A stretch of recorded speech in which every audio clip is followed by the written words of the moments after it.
So the reason we use them is to help your reader go find the source, and so that you can't be accused of plagiarism, right? You can't be accused of copying someone's work if you cite it, is the theory.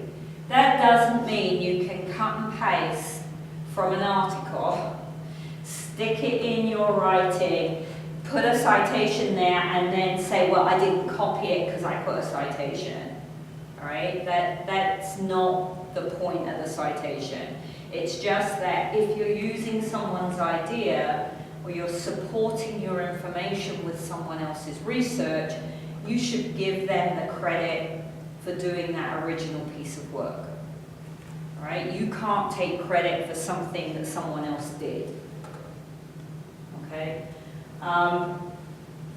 So, you can use citations in a clever way because you don't have to summarize every paper you find on a topic. Right? If you have 4 papers, all of which discuss a particular idea, but one of them, the perspective is closer to what you're doing, you could summarize that one paper, but when you use the idea, you could open your, they're not brackets, what are they called? God, going home halfway through the semester to put my brain back in English mode. What are these things called? Parentheses, that's it, thank you. When you open the parentheses, you could put all 4 papers into the parentheses, and so your reader knows that there are 4 papers in the references that all talk about that concept. But you don't have to summarize all 4 papers. Right? So you can use them just to back up. So if we write, if your instructor is writing, but yes, okay, this idea is good, but you have to support the idea, you could use papers without necessarily summarizing them. Okay. Check your APA manual, because as usual, APA has lots of different formatting rules depending upon the type of citation and where it is in the paper, and how many times you've used it before, and all kinds of things. All right, and citations are one of those things that when you read papers from other disciplines, they change quite a lot. So some people have a number format rather than the names. Just if you read a biology paper, you'll quite often see 1, 2, 3, 4 through the paper, and then the reference list is not in alphabetical order, it's in numerical order. Right? I actually like the APA version the best when I'm reading. I find it the most user-friendly, but I guess that's because that's where my experience is, maybe.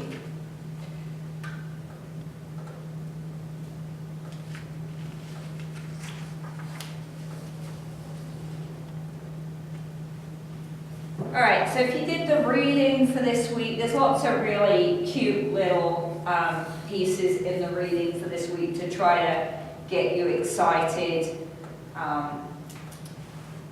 And I just think one of the things I liked about this textbook is it does try to get you interested in writing, right? Interested in the idea of writing and of reading research. And you want it to be effective. The whole point of writing is to get your ideas out there to other people, right? That's why we write, not because we like the actual process and mechanics of writing. Some people do enjoy the actual process, but most of us write because what we want to do is allow other people to hear our point of view, right? And our ideas and our research results. So when you're writing your chapter 2, and you're trying to present the history, the background for your idea, then you don't want your reader to have to work really hard while they're reading your chapter 2, right? And so one of the things we want to do is think about continuity within the whole chapter, all right?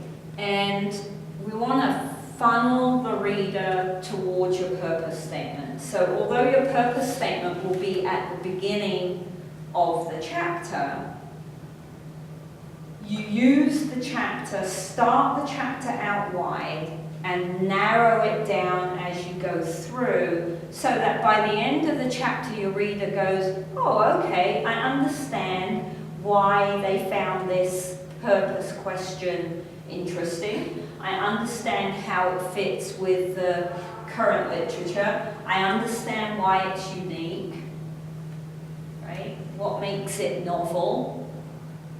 Okay. So this idea of starting broad, so I'm going to look at cortisol and little children. The first thing I have to do is tell the readers what cortisol is. Right? So I start out wide. What is cortisol? Why is it important? What happens to cortisol when adults exercise? What happens to cortisol specifically in the half an hour after exercise or the day after exercise? Right? So we start out broad and then we start funneling down. What happens to cortisol levels with children in daycare? What information do we have about cortisol in response to exercise in children? Right? Not a lot, and most of it is in 10-year-olds or teenagers, or right? We didn't have anything in preschool. So you create your argument as you go through chapter 2, so that at the end of chapter 2, the reader is on the same page you are. Why is this question interesting, possibly important? Okay. That means that this idea of transitioning and exiting and entrance for paragraphs is important. So in the reading, they talked about the entrance and the exit to each paragraph. You have to transition from one paragraph to the next.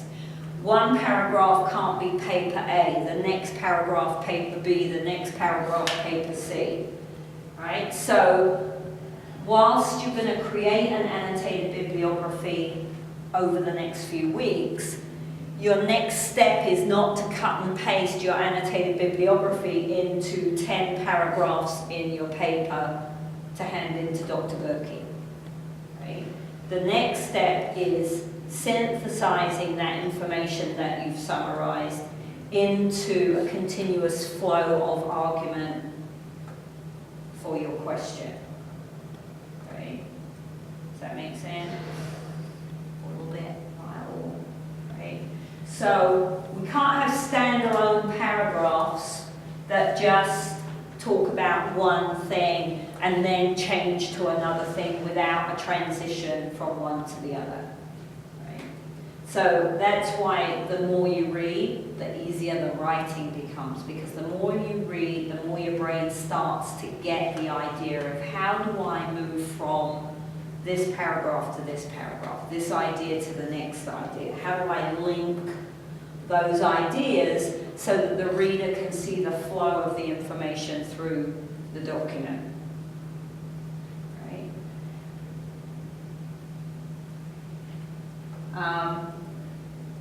Really, you can use the entrance and exit concept for the whole paper, right? So, introduction, chapter 1 is your entrance into the paper.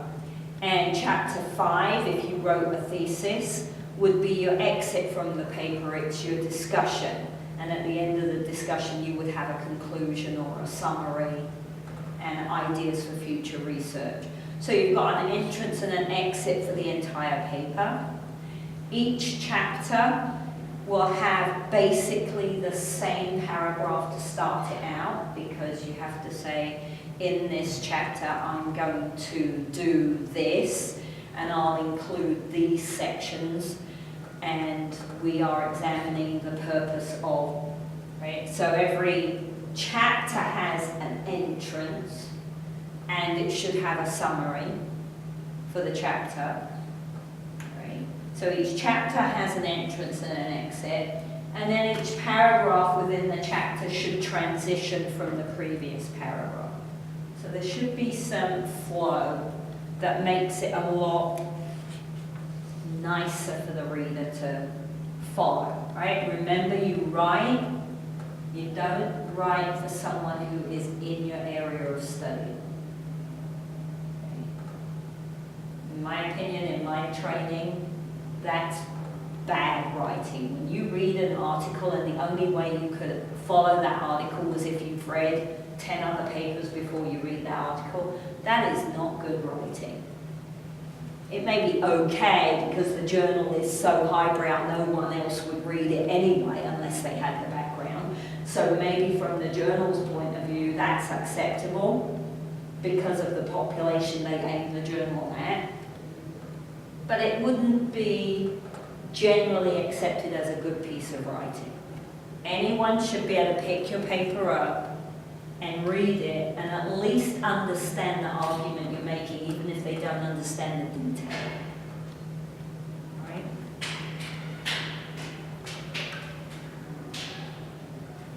So, you've got to make your argument when you're synthesizing all this work that you find and you're creating your literature review, your chapter 2, you've got to make your argument for your question.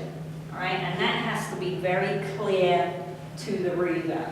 So another piece of feedback you might get is, clarify why this idea supports your question or drives your question, right? And you've got to be ready to write this lots and lots and lots of time, right? You are not going to write chapter 2, hand it in, and never see it again. Or chapter 1 or chapter 3. Depending on how many people are in your class when you take 505 and depending on how much time Dr. Berkey has to allocate to 505, you're going to write it at least 2 or 3 times. If you write a thesis, you write them over and over again. I wrote my chapter 2 7 or 8 times for my dissertation. Generally at a master's level you wouldn't have to write it 7 or 8 times, but you're likely to have to write it 4 or 5 times, right? It's never right. It's never right.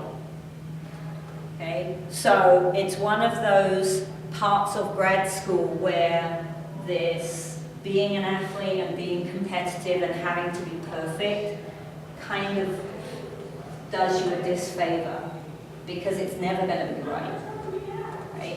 The point is that you keep correcting it until the faculty member says, okay, enough now. You've done enough, right? That's what happens when you write a thesis or a dissertation. You hand it in, you hand it in, you hand it in, you hand. Eventually, your advisor says, all right, we can't do this anymore. You've made enough changes. You've put in enough work. You've earned the degree. Right? So you will draft and draft and draft. When we scribble all over it, that doesn't mean you're awful. Actually, the more scribble you have can often be an indicator that it's a better paper, because if the paper is awful, it's very hard to give feedback. Right? So if your writing is awful, if the idea is not great, or if the kind of literature or the way you're synthesizing the literature is bad, you may get less feedback, less scribble, because it's very hard to give feedback on something that's not good. Right? It's way easier to give feedback when there's something to work with. Right? So more scribble often means the paper is better than less scribble. So don't take offense if you get it back and there's scribble all over it. Right? The first time I got my chapter 2 back from my advisor, and she used to use a red pen, which is a reason why I never use red, because it freaked me out. I got it back and there was red pen. Oh, and I had worked so hard on this document, and I got it back and she had trashed it. And I opened it up, and I opened the drawer in my desk and I stuck it in there and I didn't look at it for 3 weeks, which was very bad. And I missed my next deadline, so I got into trouble. But I just could not, I was so shocked. Like, I wasn't expecting that, right? So expect it, because it doesn't mean that you did a bad job, okay? There's an old proverb, and I can never remember the exact wording, but it says something along the lines of, in order to make a long journey, the first step is to put one foot in front of the other. Right? If you find writing hard, the key is to get something down on paper. Okay? I've done it, I've been there, I have sat at the computer for hours and hours and hours and stared at a blank screen. And walked away and written nothing, and it doesn't help. Right? At some point, bite the bullet and put something on the paper. Right? Even if you do a flow chart or a table or bullet points and it isn't writing, get something on paper that you can bring to a faculty member and ask them to help you try to think through your ideas. All right? The reading has a very cute little piece, and I loved it when I read this the first time. They talk about writer's block, and they say, you know, you often hear people go, oh my God, I've got writer's block, I cannot put anything down, there's nothing coming, right? And they say, you know, really there's no such thing as writer's block. What you have is reader's block. If you can't write anything, you don't have enough ideas, you didn't read enough. So stop trying to write and go back and read another paper and then come back and try again. Right? So that's another idea. There's strategies.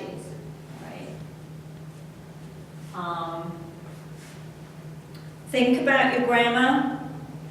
Pay attention to, as I said, the reading for this week takes you directly to places in the APA manual.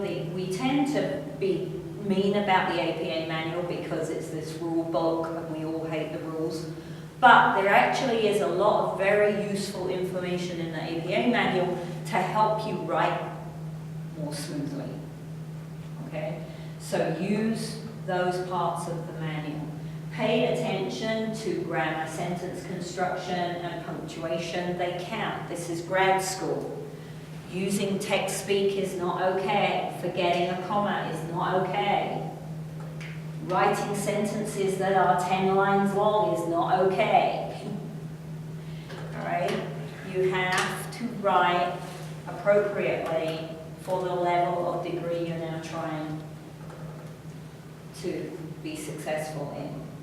All right? Use grammar check. Use spell check. Use the graduate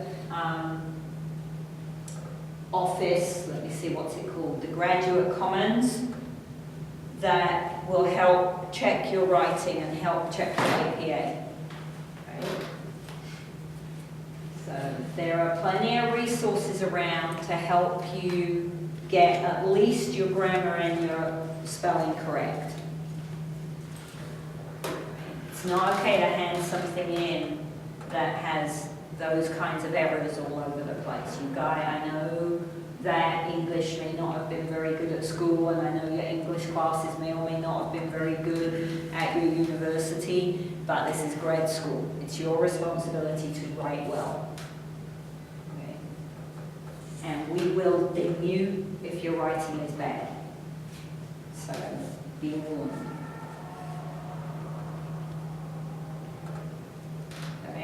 Also, really hard to read something where the grammar is bad.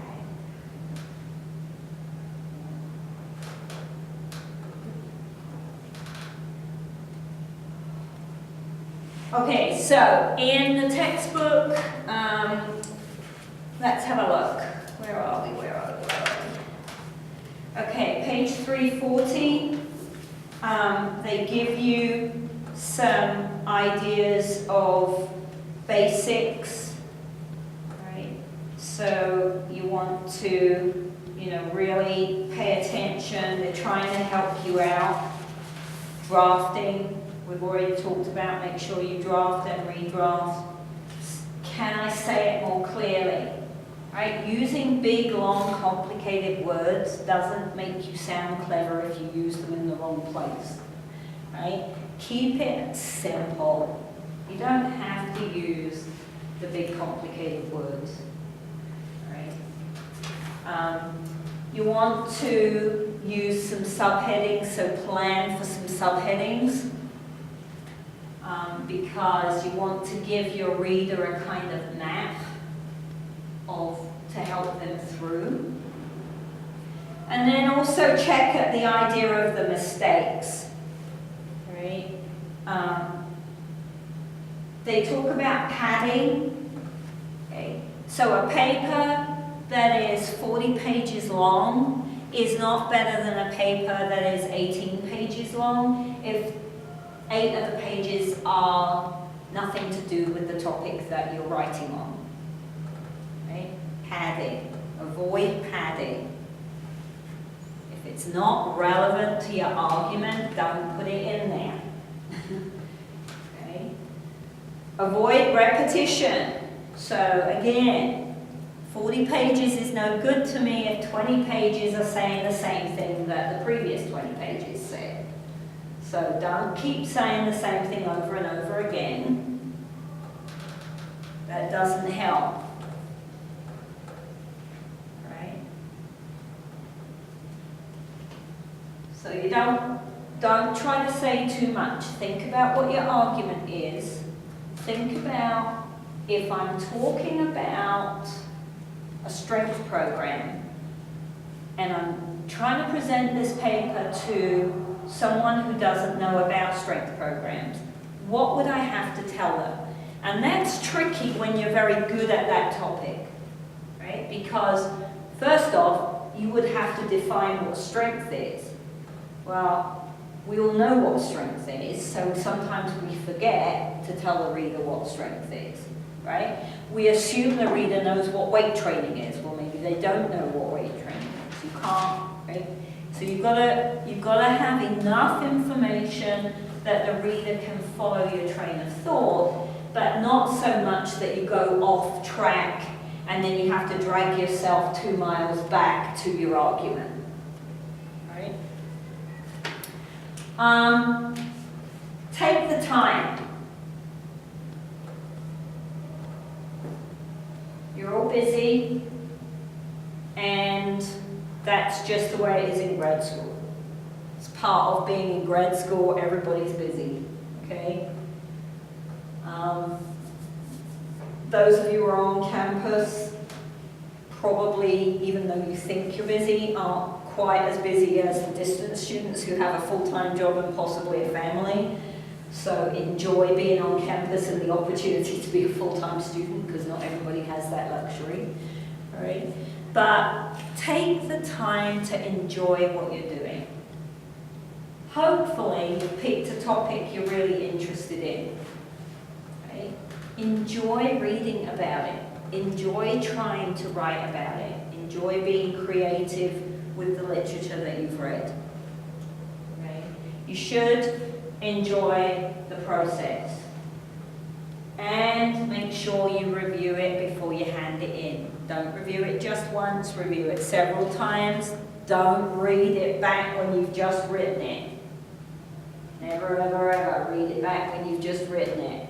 All right? Write it, turn it off, walk away, go to the gym, walk the dog, whatever you want, eat dinner, whatever you want to do, come back and reread it after you've taken a break. The break could be a couple of hours, the break could be a day. If you've planned ahead, the break could be a week, right? Doesn't matter, but always take a break before you review your paper, okay? And always, always, always get an external review, okay? Because whatever you think you wrote on the paper may not be there. Because when we write and when we read our own writing, our brain fills in the gaps. And it also reads words that we didn't write. Okay? We used completely the wrong word, but in our brain we read the right word. Right? We don't, it's just the way it happens. We don't catch our own mistakes all the time. You have to have someone else read it, so that they can go, what the heck did you do there? Right? And that sentence makes absolutely no sense whatsoever because you forgot 3 words in the middle of it. But when you read it, you read the 3 words. Right? Or spelling mistakes. If Microsoft, Microsoft is trying to rule the world, but they actually can't spell very well. They do make errors. Just because Microsoft told you it wasn't spelled wrong doesn't mean it wasn't spelled wrong, right? So get someone else to review the paper before you hand it in, all right? And if you are asking your friends to help you out, remember you owe them pizza, right? Don't expect people to help you out and read your work and then not pay back. Right? Read theirs for them or buy them a sandwich, whatever agreement, all right? It's time consuming, reading other people's work. So if someone takes the time to help you, please remember to say thank you. All right, so when you come to do your 3-chapter proposal, at the beginning of the semester I talked to you about making sure that you track your research articles that you find, have a good system in place that works for you when you go into 505. So whether you choose to use an electronic database, whether you use note cards in a Rolex thing, whatever, whether you print them all off and file them alphabetically in a binder, whatever, all right? Find a way that works for you to track your research articles. Remember to track your searches as well while you're doing them, because if you don't download a particular paper and then you decide you want it later on, and you did not make yourself notes about where you found it and what your search terms were, you may not track it down again, or it may take you another 4 hours to track it down again. So keep good records of what you're doing and where your work is and what work you have. Okay. Plan your lit review before you start writing. That's a strategy I use. Dr. Drabs, if she was here still, would tell you don't do that.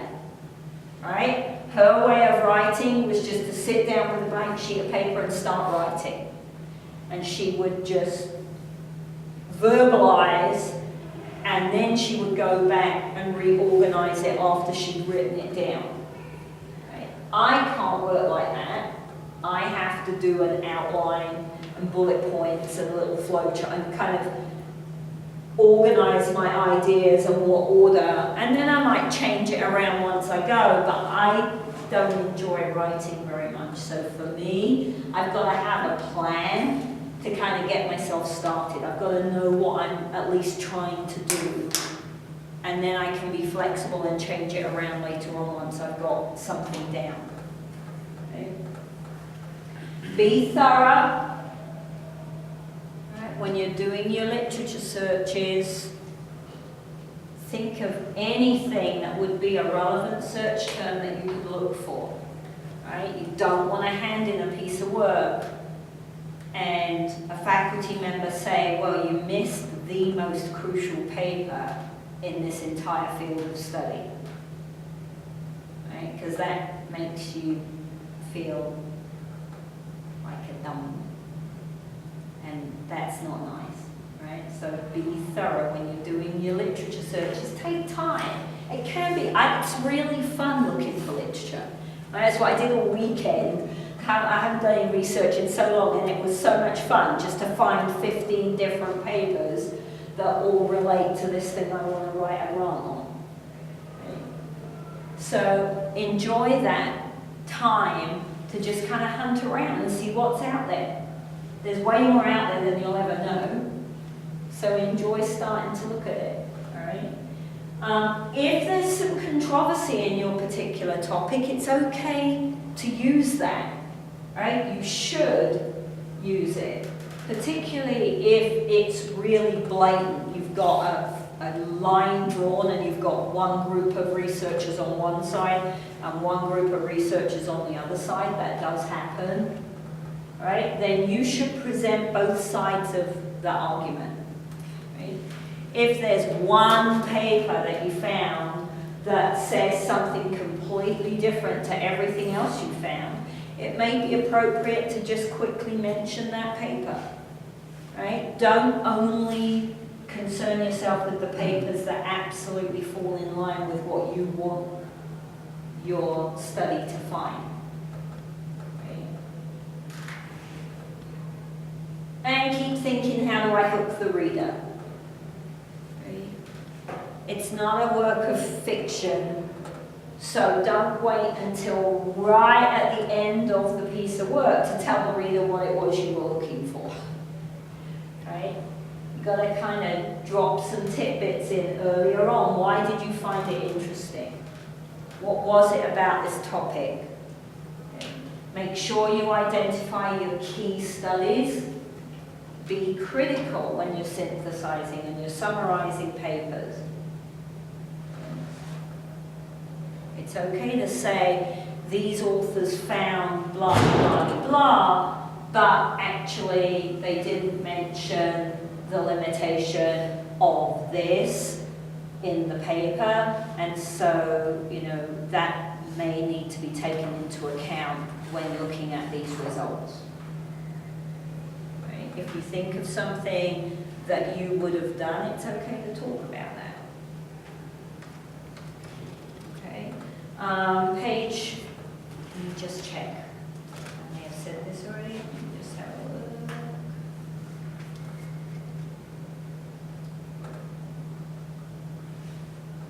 I think I talked about all of that. Okay.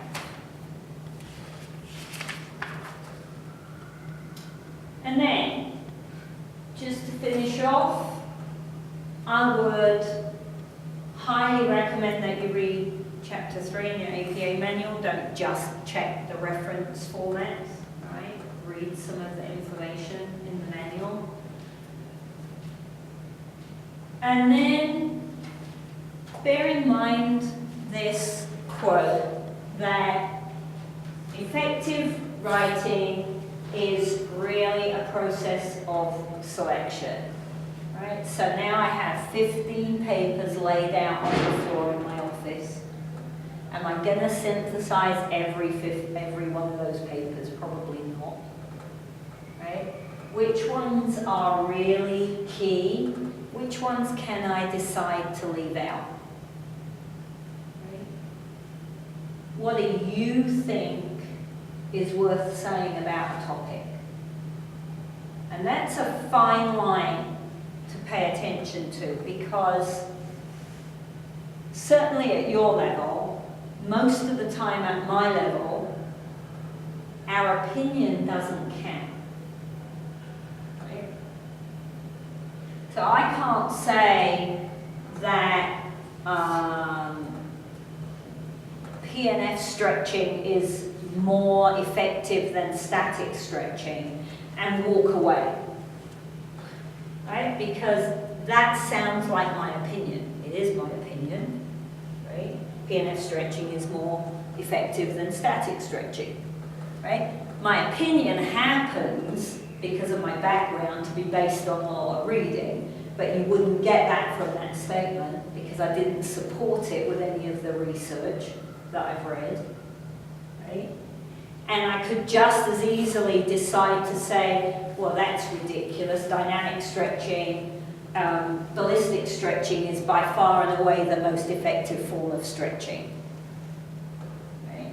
Well, no one cares what I think if I don't back it up. Right? You have to support your idea. So most of us go into writing with a point of view. It's hard to keep bias out of your writing. You've got to work hard at that. Try not to be biased, because your opinion has to be supported. Otherwise, you shouldn't be writing it down. If you can't back it up, don't put it on paper. All right? But at the same time, it's your idea, it's your question. So what is it about the question that you want to tell someone that reads your paper? Okay. What have you found out that's worth telling your reader? So, and that can be tricky sometimes. Okay. That idea is tricky, the plagiarism idea is tricky. Sometimes we plagiarize when we don't mean to. Okay? Sometimes people do it deliberately, but most of the time when it happens, it's not deliberate. It's that I read this paper 15 times, and even though I put the paper down and wrote my own stuff, what comes out is almost word for word the same as in the paper, because I've read it so many times I can hear it in my head while I'm typing. And I think it's my own words, but it really isn't my own words. When I read back, I'm like, ooh. Okay?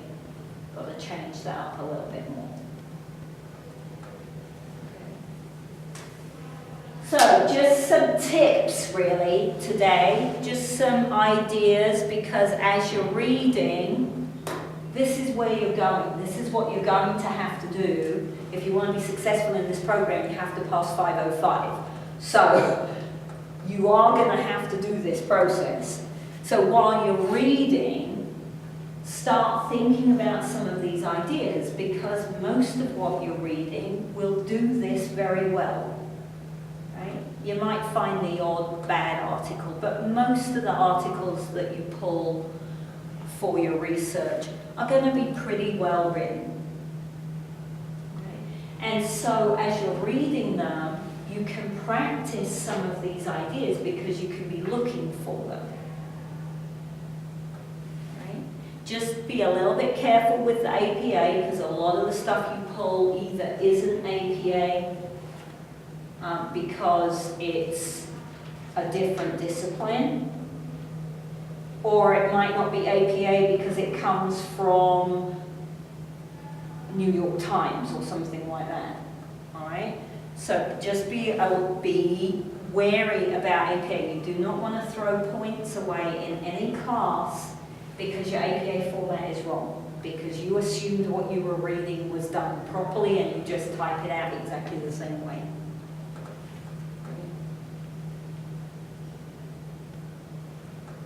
Questions? As I say, this isn't stuff you're going to do right now.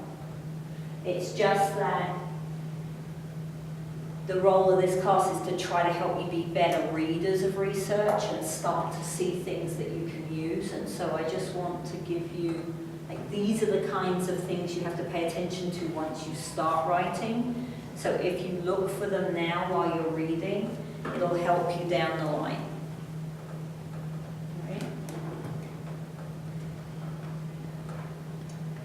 So, last chance. Any questions about your annotated bibliographies before they're due on Thursday? So, we're just sort of like summarizing, right? Mm-hmm. And you said 150 words, about around, I think that's what's 7, I doubt if it was 150. I think it's up to 280. 280 for each one. Yeah. Okay. And just so you don't think that's completely evil, my abstract today had to be less than 200 words. That's typical, right? So even at 280, you're getting some flexibility with, you know, with how much information you can pull from that paper. Well, my first one, I ended up like squeezing it because I thought I was going to do that. Was that okay? It's like 170. Oh yeah, yeah. Some of them, there won't be enough information in the paper to get anywhere near 280 words. And you want like a type of article, No. just summarize. Summarize the paper. Okay. Yeah. The reason I did that in the article summary template was to make you start learning what kind of paper things are. When you really summarize a paper, you wouldn't very often say, I mean, you might, just to break up your writing, if you're writing about studies, you might start a paragraph saying, in his literature review, blah, blah, blah, blah, just because you don't want to say, in his, you don't want to use the word study or paper or article for the umpteenth million time. You know? So you may say, in his lit review, but you're not, it's not required that you identify the type of article when you summarize an article. I mean, if it's a key point, it'll find its way in there.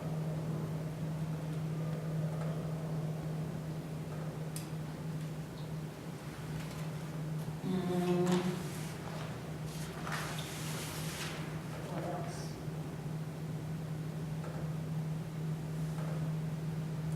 Yep, so you want your purpose statement, you want your citation, your reference, and then your paragraph, and then your next reference in the paragraph. Right? So the purpose statement's not annotated.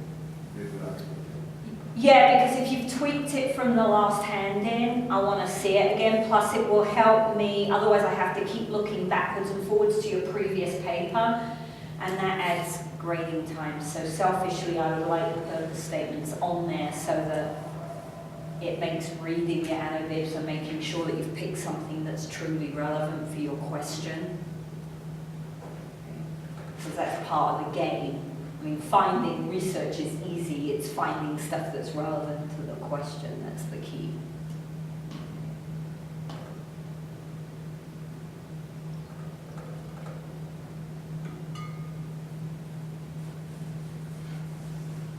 Anything else? Are we done?